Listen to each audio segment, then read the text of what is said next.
అధిక బరువు అనేక సమస్యలకు కారణం. సాహితీ యోగా ఆన్లైన్ క్లాసులో జాయిన్ అవ్వండి. నమస్తే, వెల్కమ్ టు సుమన్ టీవీ. ఈరోజు మనతో పాటు ఉన్నారు పొలిటికల్ అనలిస్ట్ చందు శ్రీనివాస్ గారు. సార్తో మాట్లాడదాం. ఏపీ రాజకీయాల్లో ఉన్నటువంటి ప్రస్తుత పరిస్థితి గురించి సార్తో మనం డిస్కస్ చేద్దాం. నమస్కారం సార్. నమస్కారం అండి. సార్, ఏపీలో ఇప్పుడు పరిస్థితి చూసుకుంటే రాజకీయాలు శరవేగంగా మారిపోతున్నాయి. ఏ పార్టీతో పొత్తు కుదుర్చుకుంటుంది, ఏ పార్టీ గెలుస్తుంది అనేది ప్రజల్లో కూడా చాలా కన్ఫ్యూజన్ ఉంది.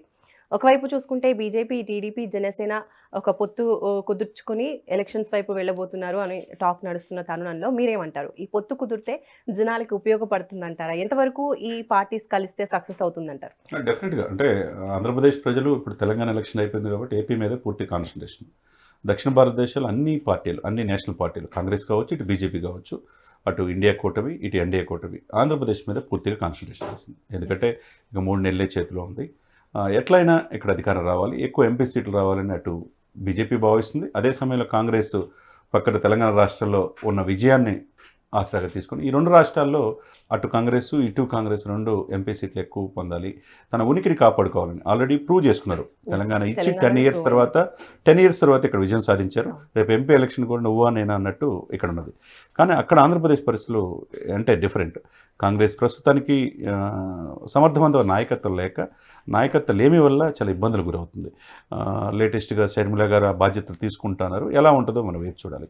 దాంట్లో భాగంగా ఫస్ట్ మీరు అడిగిన ప్రశ్న తీసుకుంటే, ఇప్పుడు ఉన్న పార్టీ ఏంటంటే అధికార పార్టీని ధీటుగా ఎదుర్కోవాలంటే, ఓటు చెల్లకుండా రాజకీయం చేయాలంటే పవన్ కళ్యాణ్ గారు చెప్పినట్టు టీడీపీ, జనసేన, బీజేపీ కలిసి వెళ్లాల్సిన ఆవశ్యకత ఉన్నది. అదే కనపడుతుంది ఎక్కువగా. ఎందుకంటే ఇప్పుడున్న పరిస్థితుల్లో రేపు ఏదైనా ఆంధ్రప్రదేశ్ రాజధాని పూర్తిగా క్లారిటీ రావాలన్నా, తర్వాత స్పెషల్ స్టేటస్ రావాలన్నా, పోలవరం పూర్తి కావాలన్నా, విశాఖ స్టీల్ కావచ్చు, తీర ప్రాంతం ఎక్కువగా ఉపయోగించుకోవాలి. ఇవన్నీ కూడా సెంట్రల్ గవర్నమెంట్తో ముడిపడింది. సెంట్రల్ గవర్నమెంట్ ఓకే అంటేనే రాష్ట్రం బాగుపడే ఉంటుంది. ఆ విషయాల్లో అంతకుముందు ప్రభుత్వం ఎన్డీఏ చంద్రబాబు నాయుడు గారు అనుభవం వ్యక్తి అయినా కానీ తాత్కాలిక భవనాలకు పరిమితమయ్యారు, రాజధాని పూర్తి చేయలేకపోయారు, స్పెషల్ ప్యాకేజీకి ఒప్పుకున్నాడు. ఈ కారణాల రీత్యా ప్రజలు 2019లో నేను స్పెషల్ స్టేటస్ తీసుకొస్తాను, నాకు 20 మంది ఎంపీలు అని జగన్మోహన్ రెడ్డి గారిని అడిగితే, జగన్మోహన్ రెడ్డి గారు నమ్మి 150 సీట్లు ఇచ్చారు. మరి 150 సీట్లు ఇచ్చినప్పుడు ఆయన చేశాడా అంటే సెంట్రల్ గవర్నమెంట్ అడగలేకపోయాడు. మళ్ళీ ఏ విధంగా ముందుకెళ్తాడనేది మనం ఎదురు చూడాలి. ఈ అవకాశాన్ని అందిపుచ్చుకొని ఇప్పుడు 3 పార్టీలు కలిసి ముందుకెళ్తాయి. డెఫినెట్గా ఇదే కనపడుతుంది. బీజేపీ వెనక్కుంటుంది, దాంతోపాటు సఫిషియెంట్గా వాళ్ళ ఎంపీ స్థానాలు, ఎమ్మెల్యే స్థానాలు అడిగే అవకాశం ఉంటుంది. ఎడుదిరిగి వీళ్ళిద్దరి మధ్య పొత్తులు కలిసి ముందుకెళ్తున్నారు. ఒకవైపు విజయనగరం సభ అయిపోయింది, రేపు అమరావతి, నెక్స్ట్ తిరుపతి సభలో క్లారిటీ, పొత్తులు వీళ్ళ మధ్య ఎన్ని సీట్లు తీసుకుంటారనేది ఉంది. ఈ 3 కనుక వెళితే ఓటు చిల్లకుండా రాజకీయం చేసే అవకాశం ఉన్నది. ఇప్పుడున్న అధికార పార్టీకి చాలా పెద్ద దెబ్బ తగిలే అవకాశం ఉంది. ఇలా 3 కలిసి వెళ్తేనే ఆ ప్రభుత్వాన్ని జగన్మోహన్ రెడ్డి ఎదుర్కోగలరు. ఎందుకంటే జగన్మోహన్ రెడ్డి కానీ సమకాలీన రాజకీయాల్లో అంత తక్కువ అంచనా వేయలేదు. ఇప్పుడున్న సీట్ల విషయంలో కావచ్చు, ఆ పథకాలు, బటన్ నొక్కితే పథకాలు ఇవన్నీ కావచ్చు, ఆయనకంటూ ఒక సఫిషియెంట్ ఓటు బ్యాంక్ ఉంది. కాబట్టి ఈ 3 పార్టీలు కలిస్తే మాత్రం అది రివర్స్ అయ్యే అవకాశం ఉంది. అందుకనే అభ్యర్థులు మారుస్తా తన ఉనికిని కాపాడుకోవడానికి దాదాపు 60-70 మంది అభ్యర్థులను, ఎంపీని వాళ్ళు స్థానచలనం చేస్తున్నారు. రకరకాల ప్రయత్నాలు ఆయన చేస్తా ఉన్నాడు. అది మనం వేచి చూడాలి ఎలా ఉంటుంది అనేది. అండ్ బెంగళూరు ఎయిర్పోర్ట్లో చూసుకుంటే ఈ మధ్య డీకే శివకుమార్ గారు డైరెక్ట్గా చంద్రబాబు గారిని పక్కకు తీసుకెళ్ళి మరీ మాట్లాడారు. అంటే చంద్రబాబు గారితో కలవడానికి వీళ్ళు కూడా సిద్ధంగా ఉన్నారు ఈ ఎలక్షన్స్ టైంలో. సో ఈ మీటింగ్ని మనం ఎలా చూడొచ్చు అంటారు? అంటే చంద్రబాబు నాయుడు గారితో కలిసి ఒక ప్రయత్నం అయితే తెలంగాణలో చేశారు, కానీ అది రివర్స్ అయిపోయింది. కేసీఆర్గా అవకాశం వచ్చింది, కానీ ఆ తర్వాత ఆ ప్రయత్నం చేయకుండా టీడీపీ ఇక్కడ పోటీ చేయకుండా ఆంధ్రప్రదేశ్కి పరిమితం అయిపోయింది. రేవంత్ రెడ్డికి పూర్తిగా ఇండైరెక్ట్ చేశారనేది అందరికీ తెలిసిన విషయం. ఆ విధంగా అధికారంలో కాంగ్రెస్ వచ్చింది. కానీ ఆంధ్రప్రదేశ్లో ఆ పరిస్థితులు అలా ఉన్నాయా? చంద్రబాబు నాయుడు గారు ఇప్పుడు వెళ్ళే పరిస్థితి ఉందా? డీకే శివకుమార్ యువకర్త, నో డౌట్ ఎట్ ఆల్. కాంగ్రెస్ని ఈరోజు కర్ణాటకలో అధికారం తీసుకొచ్చారంటే ఆయన. అదేవిధంగా రేవంత్ రెడ్డికి సపోర్ట్ చేసి ఎంతమంది కాదనుకున్నా వెనకుండి నడిపించి ఇక్కడ కూడా అధికారులు రావడంలో ఆయన కీలక పాత్ర. సునీల్ కనుగోలని ఎలా చెప్తారో డీకే శివకుమార్ పాత్ర ఎనలేనిది. ఆ విధంగా డీకే శివకుమార్ గారు ఎయిర్పోర్ట్లో ఆయన పిలిచి పక్కకు తీసుకెళ్ళి ఎన్ఎస్సీ కమాండర్లు కూడా అతను పక్కకు తీసుకెళ్ళి మాట్లాడడం అనేది రాజకీయాల్లో ఒక చర్చకి దారితీస్తుంది. ఎందుకంటే టీడీపీ అవసరం ఉంటే కాంగ్రెస్ మళ్ళీ అక్కడ లేవచ్చు. అంటే రాష్ట్రం విడిపోయిన తర్వాత ఆంధ్రప్రదేశ్కి అన్యాయం జరిగిందనేది ప్రజల ఉదయాల్లో ఉన్నది. అది కాంగ్రెస్ వాళ్ళు మొత్తం వైసీపీ జగన్మోహన్ రెడ్డి గారు తీసుకెళ్లారు ఆ కేడర్ మొత్తాన్ని.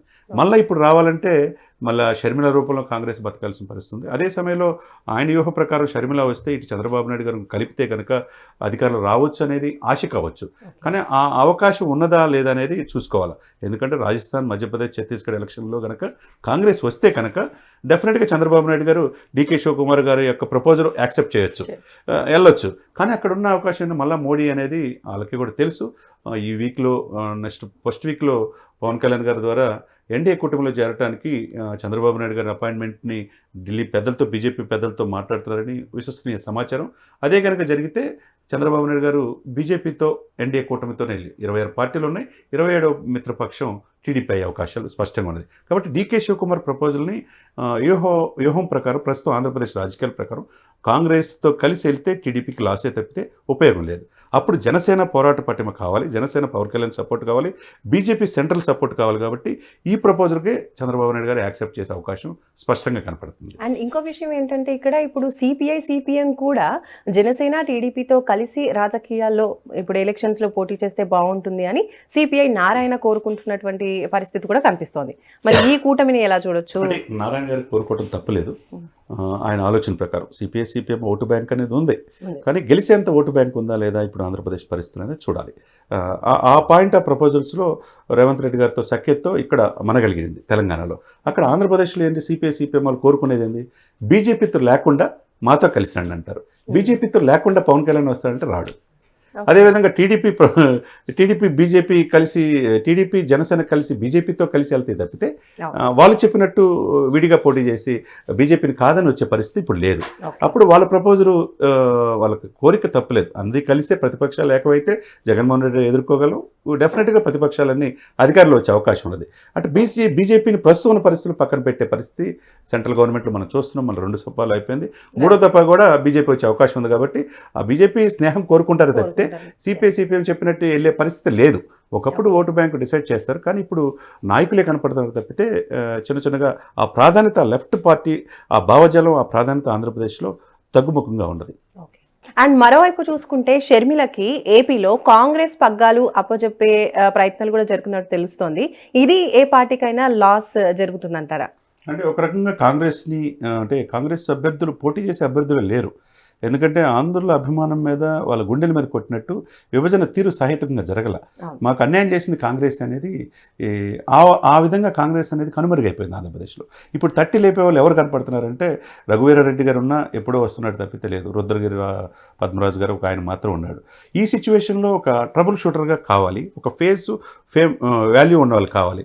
ఎవరు కనపడుతున్నారంటే వైఎస్ రాజశేఖర రెడ్డి కూతురుగా, అంతకుముందు జగనన్న వదిలిన బాణం అని చెప్పి ఆంధ్రప్రదేశ్లో చేసింది. దాంట్లో ఆయన అధికారంలో రావడంలో చాలా కీలకమైన పాత్ర షర్మిల గారు. ఆ తర్వాత వాళ్ళిద్దరి మధ్య విభేదాలు కావచ్చు, ఏదైనా కావచ్చు, షర్మిల గారి విషయంలో ఆమె విడిగా పార్టీ పెట్టిన తెలంగాణలో పోటీ చేయలేదు, కాంగ్రెస్ అధిష్టానం చెప్పినట్టు. ఇప్పుడు అదే అధిష్టానం ఆదేశిస్తే కర్ణాటక కేడర్ నుంచి రాజ్యసభ సభ్యురాలుగా వచ్చి కాంగ్రెస్ పార్టీ ఆంధ్రప్రదేశ్ బాధ్యతలు ఈరోజు రేపు తీసుకుంటున్నారు. అదే కనుక జరిగితే ఆంధ్రప్రదేశ్లో మంచిది. ఎందుకంటే మనం అవునన్నా కాదన్నా క్షేత్రస్థాయిలో గ్రాస్ రూట్ లెవెల్లో హస్తం గుర్తు ఎక్కువ మంది ప్రభావితం ఉంటుంది. ఈ రోజు కాకపోయినా రేపు కాంగ్రెస్ ఎమర్జ్ అవ్వాల్సినది. కానీ ఇప్పటికిప్పుడు ఎమర్జ్ అయ్యిద్దా అంటే లేదు. ఆ క్యాడర్ కాంగ్రెస్ నాయకత్వం మొత్తాన్ని జగన్మోహన్ రెడ్డి గారు తీసుకెళ్ళిపోయారు. ఈ సిచ్యువేషన్లో ఏం చేయాలా, ఈమె ముందు పెట్టి ముందు రాజకీయాలు చేయాలా.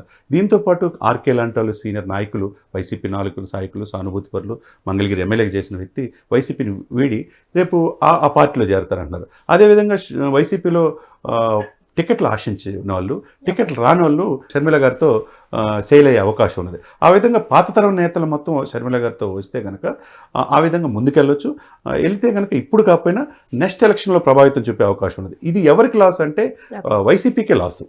కంపారిజన్ టీడీపీ జనసేనతో చూసుకుంటే వైసీపీ జగన్మోహన్ రెడ్డి గారికి అతి త్వరలో ఇబ్బందికరమైన పరిస్థితులు. ఆమె కనుక పాదయాత్ర చేసి ఎగనెస్ట్ జగన్మోహన్ రెడ్డి గారు మాట్లాడాల్సిందే కదా. ఆ సిచ్యువేషన్లో ఉన్న అధికార పార్టీకి స్పష్టమైన ఓటు లాస్ అయ్యే అవకాశం ఉంది. ఆ పార్టీ క్యాడర్ కూడా కొంత మేరకు ఆమె చీల్చుకునే అవకాశం స్పష్టంగా కనపడుతుంది. ఓకే. రైట్. ఏపీ రాజకీయాల్లో జరుగుతున్న ప్రస్తుత పరిస్థితుల గురించి కాస్త క్లారిటీ ఇచ్చారు చంద్ర శ్రీనివాస్ గారు. థ్యాంక్ యూ సో మచ్ అండి. థ్యాంక్ యూ అండి. సో చూసారు కదండి, ప్రస్తుతం ఏపీ రాజకీయాల్లో ఇలాంటి ఎన్నో మలుపులు తిరుగుతున్నాయి. అసలు ఎవరు ఏ పార్టీ ఎటువైపు మొగ్గుతుంది అనేది క్లారిటీ ఇంకా రావాల్సి ఉంది. 3 నెలల్లో ఏపీలో ఎలక్షన్స్ జరగబోతున్న తరుణంలో ఏపీలో అయితే రాజకీయాలు రసవత్తరంగా సాగుతున్నాయి. ఇంకా ఇది ఇవాళ మన స్పెషల్ ప్రోగ్రామ్. మరో ప్రోగ్రామ్తో మళ్ళీ కలుసుకుందాం. నమస్తే.